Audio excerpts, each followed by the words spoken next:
Procreate sent me something very special the other day, but it actually didn't come in a box. It came in an email, and it was a sneak peek into the future. Great Scott!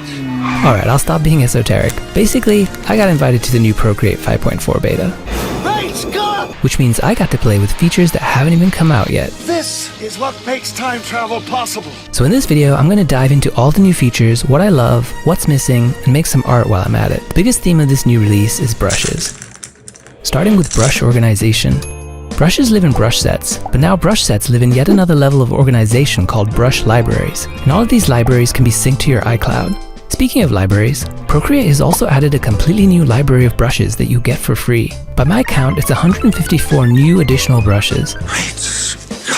All handcrafted by former Adobe employee and brush-making legend Kyle T Webster, who is famous for his Photoshop brushes. But according to some spilt tea on Wikipedia, Kyle resigned from Adobe after publicly criticizing the types of generative AI being added to Adobe products. Since then, he's joined Procreate as a brush developer. And as many of you know, Procreate CEO has been quite outspoken about generative AI. I really fucking hate generative AI. Anyway, I'm going to do a deeper dive into these brushes in a sec, but first I need to point out that you can now search for brushes. And with this many brushes, that feature is more important than ever. Though there's still one brush-related feature I'd love to see, and that is the ability to know which brushes I used on any given layer. Am I the only one? Anyway, back to these new brushes. Are they actually any good? Well, I think they are. And here are the ones that inspired me to make new art. Number 1, Platypus in the oils section.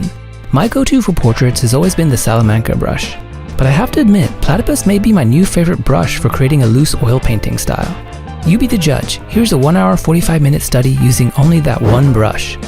Number 2, Flynn in the marker section. This brush is like a giant flat marker and perfect for sketchy fashion illustration or concept art of vehicles and buildings.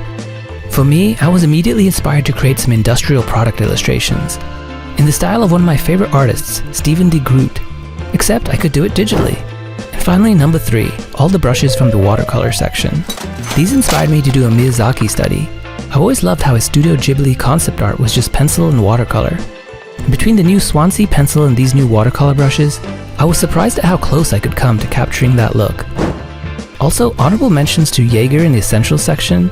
It feels like a Sharpie or a Micron and is perfect for monoline cartooning. I also really liked Billy Button from the comics section. It's crunchy and sharp and would be great for inking a quirky indie comic. Look, as a one-time purchase of $12.99, the value proposition for Procreate is insane. And it just keeps getting better with each new free release. What do you think? Are you excited about this new release? And what features are on your wish list? Let me know in the comments. I can't wait till you get your hands on this new release. It's coming out soon, and one day you wake up and all this will be yours too.